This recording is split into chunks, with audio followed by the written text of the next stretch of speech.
நெஞ்சத்தை ஸ்கில்லாதே serial review பார்க்கலாம் வாங்க. என்னோட ரிவ்யூ பிடிச்சிருந்தா லைக் பண்ணுங்கள். பர்த்டேக்கு உள்ளே வந்து கேக்கு வெட்டுக அப்படின்னு சொல்லி கௌதம் வந்து மதுமிதாட்ட சொல்கிறாங்க.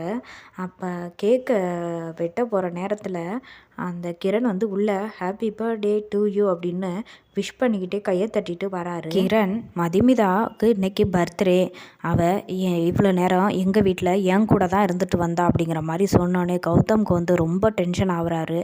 மதுமிதா, இப்போ நீங்கள் எங்கே போயிருந்தீங்க? அவன் வீட்டில் தான் இருந்துட்டு வரீங்களா? அவன் சொல்கிறதெல்லாம் உண்மையா அப்படின்னு சொல்லி கேட்டோன்னே அவன் சொல்கிறது எல்லாமே பொய்ன்னு அழ ஆரம்பிக்கிறாங்க.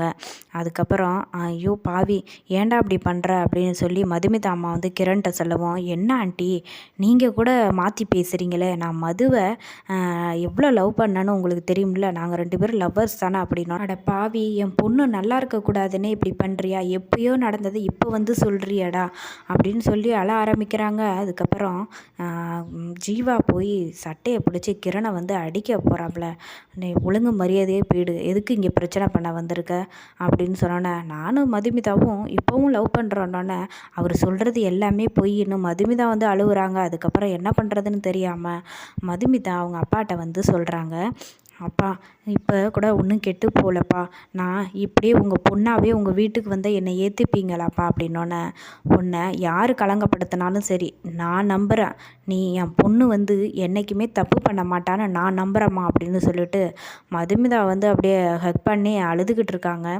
அப்போ கிரண் வந்து, மதுமிதா என்னோட லவ்வர் தான், என்னை தேடி அவளாக விருப்பப்பட்டு தான் என் வீட்டுக்கு வந்தா, நான் வேணும்னா ஆதாரத்தை காமிக்கவா அப்படின்னு சொல்லி கௌதம்கிட்ட வந்து கிரண் வந்து கேட்டோன்னா, டேய் ஒழுங்கா உண்மையை சொல்லு, மதுமிதா வந்து உங்கள் வீட்டுக்கு தேடி வந்தாங்களா, என்ன நடந்துன்னு ஒழுங்காக சொல்ல புரியலன்னொன்னே, என்கிட்ட ஆதாரமே இருக்குது அப்படின்னு சொல்லி ஆதாரத்தை நான் காட்டுறேன் அப்படின்னோடனே, எல்லாருக்கும் நான் ப்ரூவ் பண்ணியே தீருவேன்னொன்னே டென்ஷனான கௌதம் வந்து பலார்னு ஒரு அறை விட்டார். மதுமிதாவை பற்றி என்கிட்டயே வந்து தப்பாக சொல்லுவியா? அவங்கள மேலே எனக்கு நம்பிக்கை இருக்குது, அவங்கள பற்றி எனக்கு எல்லாம் தெரியும், நீ சொன்னால் நான் வந்து நம்பிடுவேனா?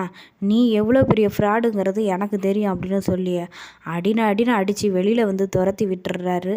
மதுமிதாவுக்கு வந்து ஒரே ஹாப்பி ஆயிடுறாங்க. கௌதம் வந்து நம்மளை வந்து இவ்வளோ சீக்கிரம் புரிஞ்சுக்கிட்டாரு, நம்ம சொல்கிறதெல்லாம் சரியாக தான் இருக்குன்னு புரிஞ்சுக்கிட்டாரு அப்படின்னு ஹாப்பியாக வந்து பர்த்டே ஃபங்க்ஷனாக கொண்டாடுறாங்க. இந்த பக்கம் கிரண் வந்து அடுத்து ஏதாவது பண்ணி இன்னும் பெரிய பிரச்சனை பண்ணி மதுமிதா வாழ்க்கையை வந்து சீரழிக்கணும் அப்படிங்கிற மாதிரி யோசிச்சுட்ருக்காரு.